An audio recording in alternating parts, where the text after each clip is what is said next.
Números.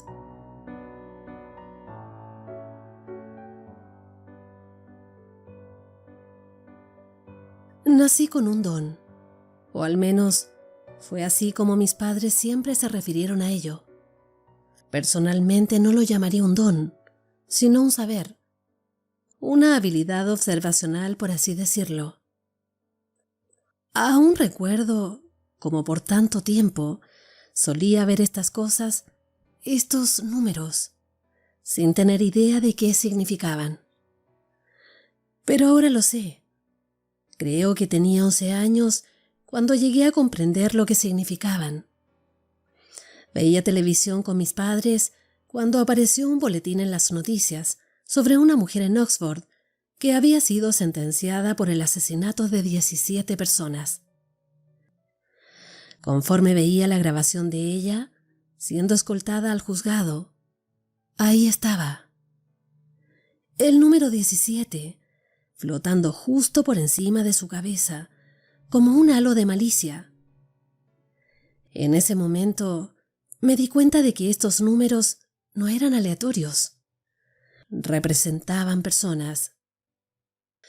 Cada número que veía significaba el número de personas que ese individuo mataría durante su vida. Entonces, vi el mundo de manera muy diferente luego de ese día. En un día normal, al caminar por la escuela y hacia mi casa, veía un mar de ceros y quizá algunos unos. A veces podría caminar al lado de un sujeto por la calle y el número 3, flotando por encima de su cabeza, me haría sentir intranquilo. En lo particular, nunca he conocido a nadie con un número más alto que 1, y siempre me convencía a mí mismo con que esos unos se debían a algún accidente o algo por el estilo. Nada tan siniestro como un homicidio. A medida que crecía, los números permanecieron consistentes. Cuando al fin les conté a mis padres sobre mi clarividencia, acordamos que lo mejor sería mantenerlo entre nosotros. La primera persona que conocí con un número más grande que 1 fue a Kyle. Conocí a Kyle en una fiesta que organizó uno de nuestros amigos mutuos. Congeniamos rápidamente por tener muchos de los mismos intereses, pero siempre me sentía abatido cuando me concentraba en el 5 que se cernía sobre su cabeza. 5 personas. ¿Kyle? No me parecía posible, y decidí con prontitud que no lo iba a cuestionar. Luego de 3 meses de amistad, me desperté una mañana ante una cantidad inmensa de mensajes en Facebook. Todos mis contactos estaban en frenesí por lo que había pasado a Kyle, pero nunca pude encontrar una respuesta clara de lo que sucedió hasta que bajé un poco por mi muro de inicio. Kyle había ido a una fiesta con su novia Amy. Se habían emborrachado bastante, pero Kyle decidió que aún se sentía apto para conducir a casa. Tras 1,5 kilómetros de viaje, chocó con un auto que venía en dirección contraria, luego de que Kyle girara en el lado incorrecto de la carretera. Las publicaciones decían que el accidente fue bastante grave y que su novia murió al instante. Por más sorprendente que era esta noticia, una parte de mí no podía evitar sentirse culpable. Había sabido que Kyle iba a matar a alguien, pero no pude haber sabido a quién o cuándo. ¿Verdad?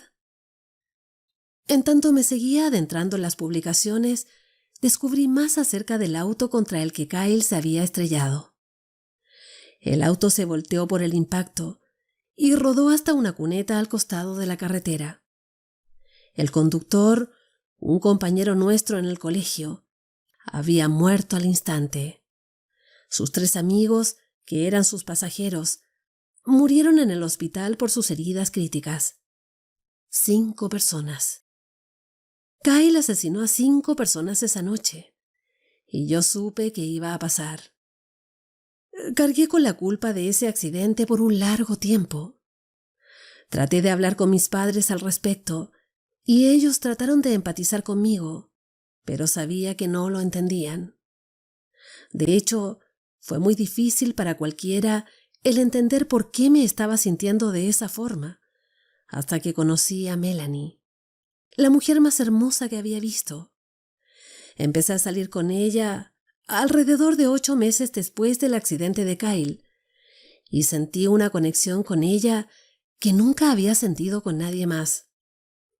Fue la primera persona después de mis padres a la que le conté de mi don y me sentí muy aliviado cuando no se asustó ni me dejó. Fue muy tierna y comprensiva conmigo. Tenía una gran curiosidad al respecto, acompañada de una reserva interminable de preguntas. Me impresionó mucho cuando me quedó mirando, ampliando su vista, y me preguntó qué número se encontraba arriba de su cabeza.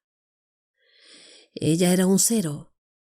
Le dije esto, y casi fue como si pudiera haber visto una pequeña onda de alivio traspasándola.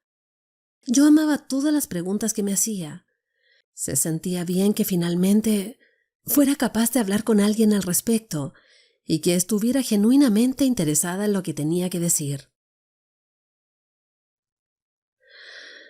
Habíamos sido novios por más de un año cuando me preguntó algo que mis padres nunca me habían preguntado.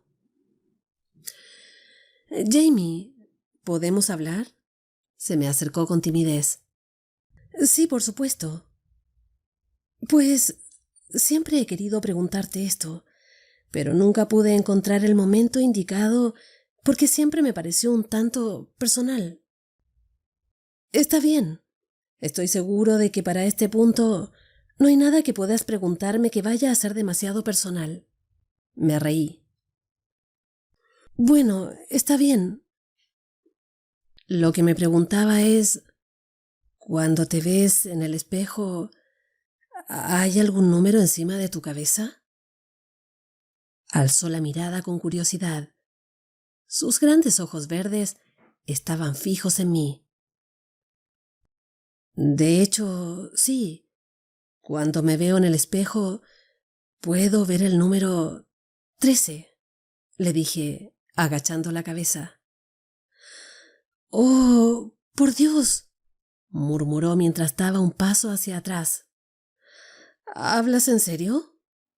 «No, obvio que no», contesté, incapaz de contener la sonrisa que crecía en mi rostro. «Soy un 0, igual que tú». Melanie y yo nos casamos hace poco más de 2 años y hace un par de días recibimos nuestro primer bebé a este mundo. Una bebé hermosa y saludable, Elizabeth. Nunca he experimentado un amor similar al que siento cuando contemplo su rostro encantador. El sentimiento que se abulta en mi pecho cuando su manita se enrosca en mi dedo es como ningún otro. Noto más y más cómo mi esposa se enamora de nuestra hija cada vez que la carga. No sé cómo decírselo.